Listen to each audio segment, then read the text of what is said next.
You must be the new graduate. Yes, I am. Welcome to GHD. Nice to meet Follow you. me.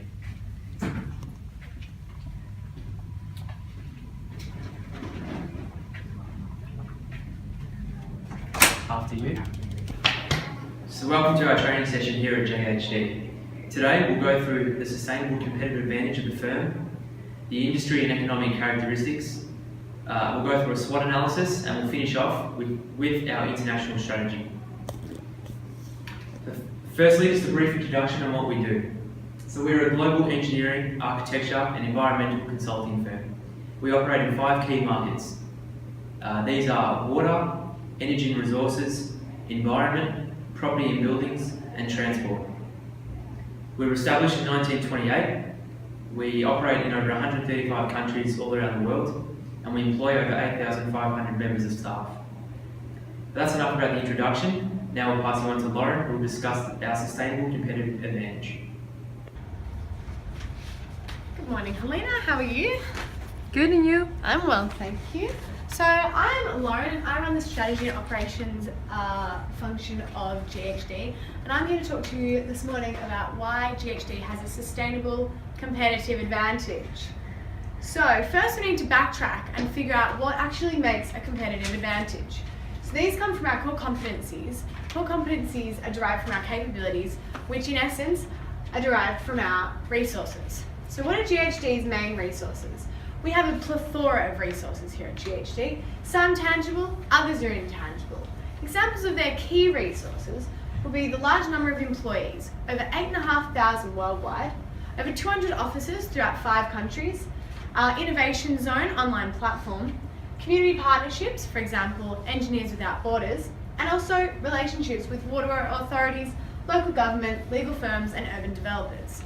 So, Helena, can you try and figure out for me which ones are tangible and which are intangible resources? I would say human resources, reputational, are intangible. Correct? And the offices are tangible. That one's the only example that I've given there of a tangible resource. So intangible resources are often more valuable to us as an organisation since they can be leveraged and used by more than one employee at any given time. So alone, as I said, resources don't actually provide capabilities for the organisation. It's combining these different resources, tangible and intangible, that actually create value for customers. So examples of GHD's capabilities, as you can see here, they're forensic engineering, building sciences and information services.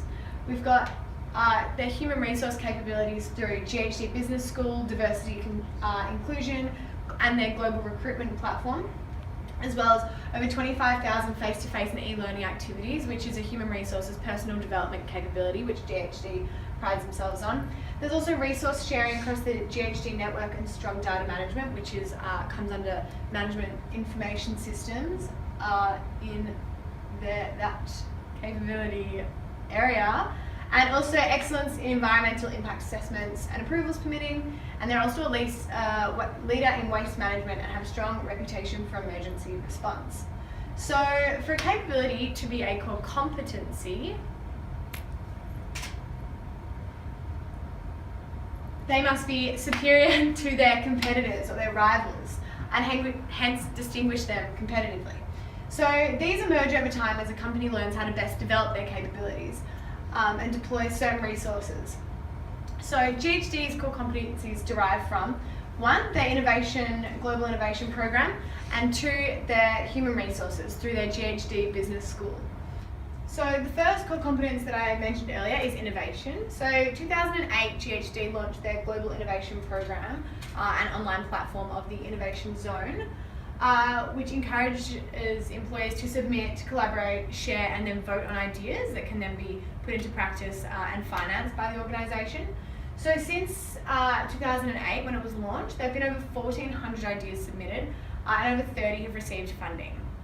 These ideas can address internal problems, so relating to the automation of processes with time and cost savings, and then also external, so responding to sort of external macro factors such as climate change, etc. And its experienced innovation advisory group then looks at these and decides which ones should receive funding and which shouldn't. So for something to have a sustainable competitive advantage, we know that things need to be valuable, rare, inimitable, and also non-substitutable. Otherwise, the competitive advantage won't always be sustainable. So is GHD's innovation zone valuable? Yes. So for something to be valuable, it needs to exploit opportunities or neutralise threats. The innovation zone manages to do both these things by staying on the forefront of technology and being the first to sort of respond to these external drivers that are influencing the industry. Rare, yes, definitely. So the capital outlay and the time and people to implement this innovation zone and actually make it effective is enormous. So, as I said, the capital outlay, but also the number of people that need to contribute to this platform to have any sort of positive influence is massive. Inimitable, again, similar to rare, it is inimitable just because of the size of the organisation. The number of people sort of contributing all the time wouldn't be possible in a smaller organisation. And non-substitutable, yes. As Mr. Richard Branson famously said in 2010, there is no substitute for innovation. So things need to be constantly improved upon in response to a rapidly changing external environment in order for companies like this one to really stay competitive. So yes, innovation is a source of sustainable competitive advantage for GHD. Their other core competence is human resources. So GHD is ranked top 5 graduate employer in construction and property services. They run the GHD Business School, so lots of training, shared modules and integrity management. So for personal development, this is at junior levels when employees are first introduced into the firm, like yourself, but also at all stages. So when employees are given a promotion or even throughout the year, just constantly trying to improve their skills and their personal development. And this is done through more than 25 face-to-face and e-learning modules that employees have access to. They also have a really effective global recruitment program which encourages mobility, so really encouraging employees to sort of move around the globe to get the best experience from their employment. But is this source of competitive advantage sustainable?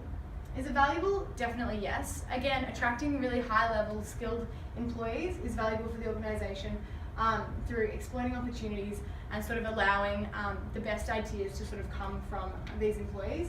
Rare, not so much. So a couple of GHD's main competitors, such as Oricon, also have these incredible training facilities put in place. So when employees first come into the organisation, they have this sort of really, not rigid, but really sort of structured training system. Inimitable, yes, in the sense of the size and the capital sort of put into these training skills. So the face-to-face e-learning activities are constantly being updated, so that again is taking a lot of time from human resources, the people all within the organisation contributing to this.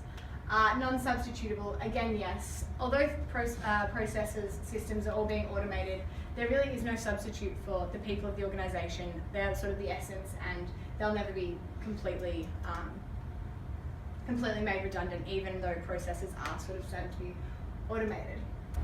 Thanks, Helena, for your time. I'm now going to pass you on to Christian, who is speaking about industry and economic characteristics that GHD works within. Goodbye.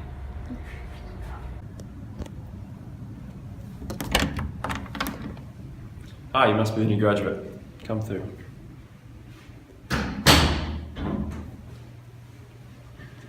My name is Mr. Gray. I'm going to be speaking about the economic and industrial characteristics in which we operate. So let's talk about the economic characteristics. A key defining characteristic of our industry is a shortage of skilled labour. This is especially the case in Australia, where the Department of Employment indicates that people like engineers, building technicians, clever people, intelligent people are rare, which makes you as a resource oh so valuable. In fact, a few academic resources state that scarcity is one of a few fundamental characteristics that make a resource so valuable.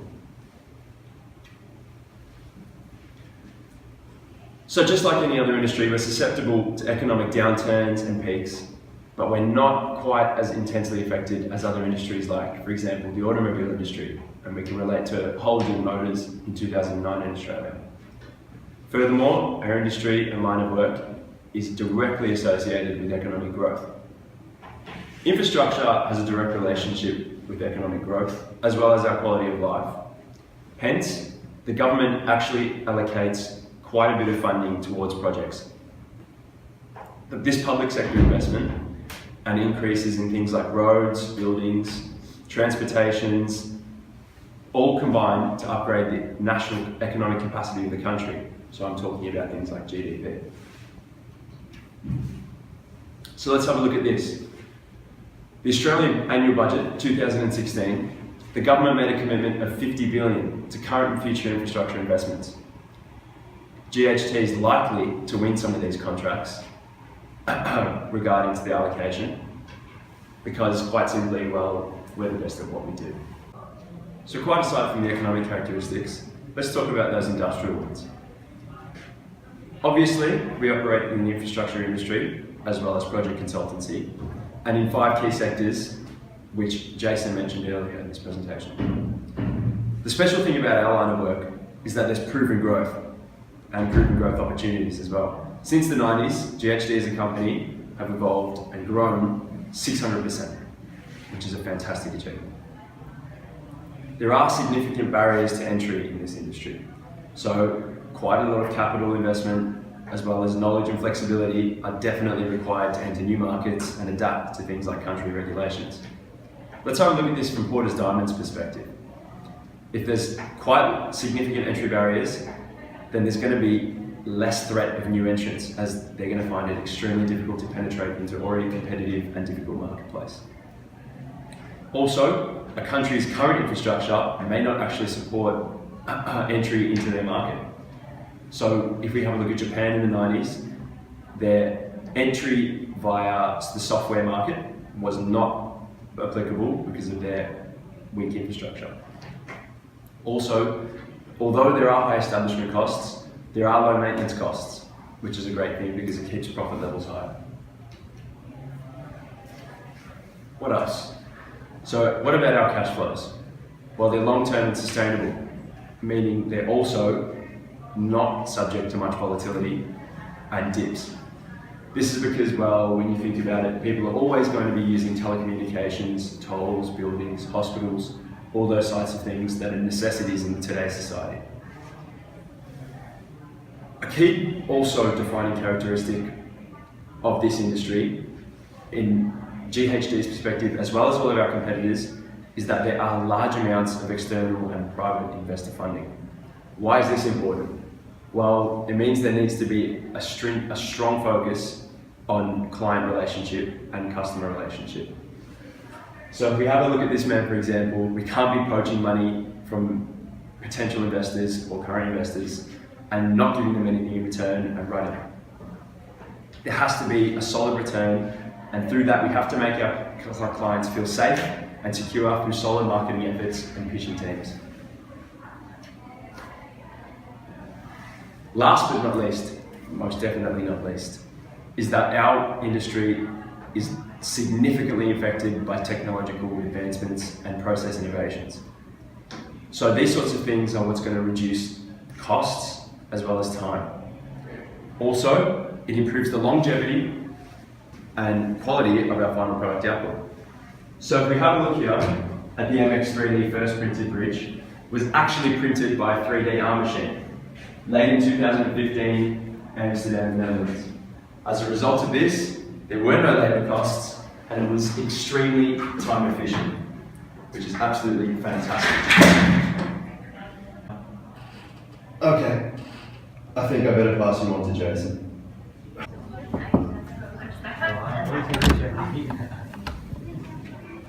Hi there, nice to see you again. Please take a seat.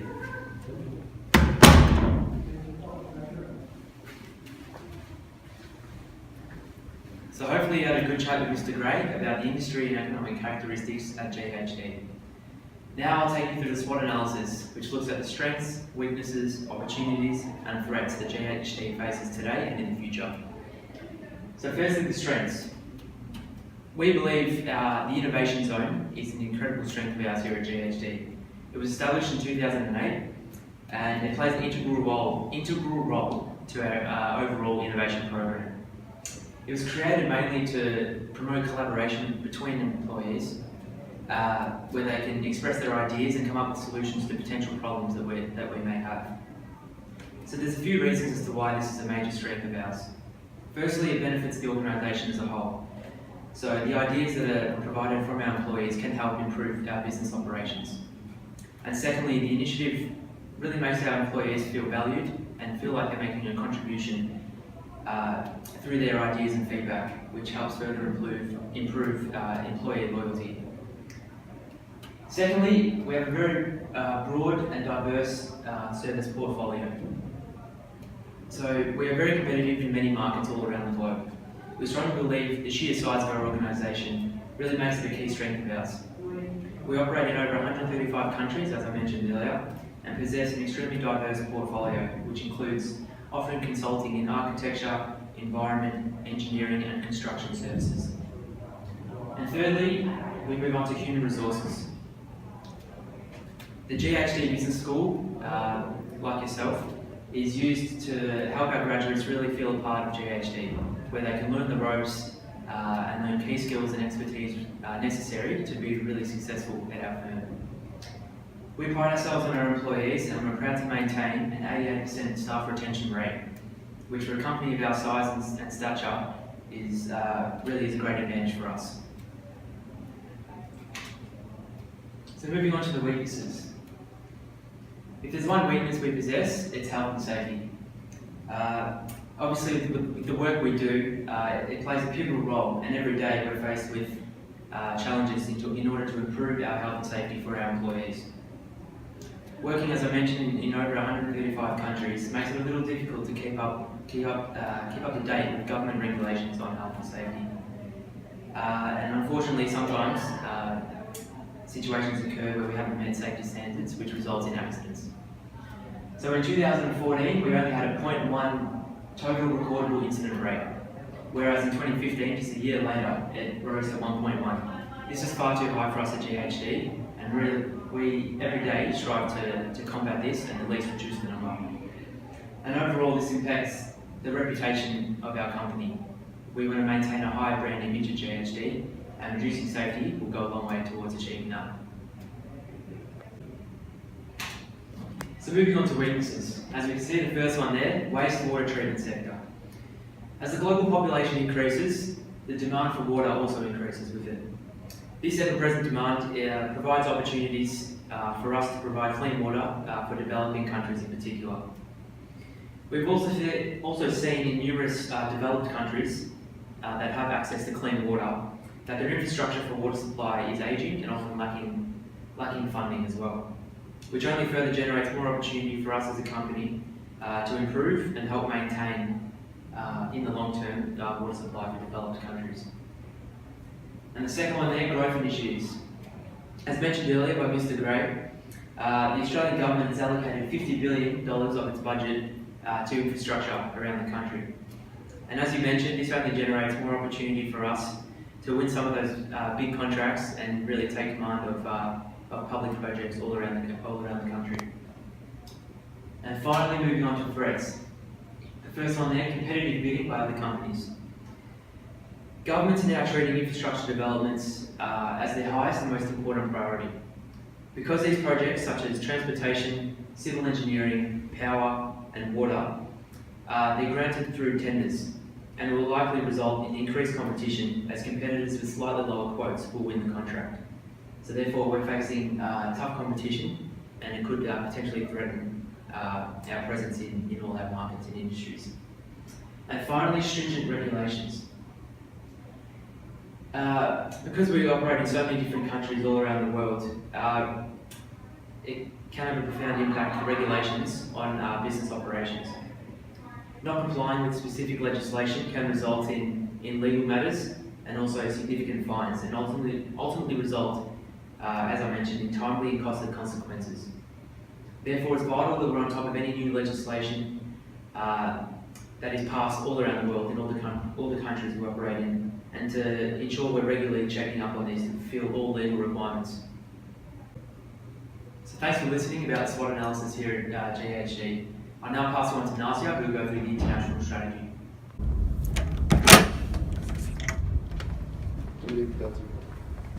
Hi Elena, I'm Nasia. Hi, nice to meet you. Nice to meet you too. Now, I'm the Manager of International Relations and I'm here to talk to you about our international strategy. So here at GHD, we follow a transnational strategy. We like to think globally and act locally. To help you understand this, let's take a look at our global presence. So here at GHD, we've got over 8,500 professionals that work across 5 continents around the world. Having this accessibility to people and knowledge all over the world increases the likelihood that GHD has a presence close to our current and future clients. By spreading out our employees, we also have the added advantage of having different countries' local knowledge as well as a variety of different skills from a variety of different and diverse backgrounds. So, as you may have already learned, innovation is a large part of our GHD community.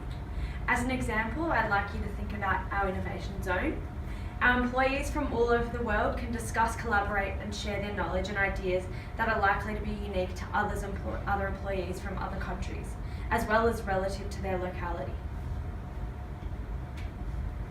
All in all, local responsiveness allows for flexibility in our global operations. Global responsiveness seeks efficiency to attain global competitiveness, and this is how we think globally and act locally at GHD.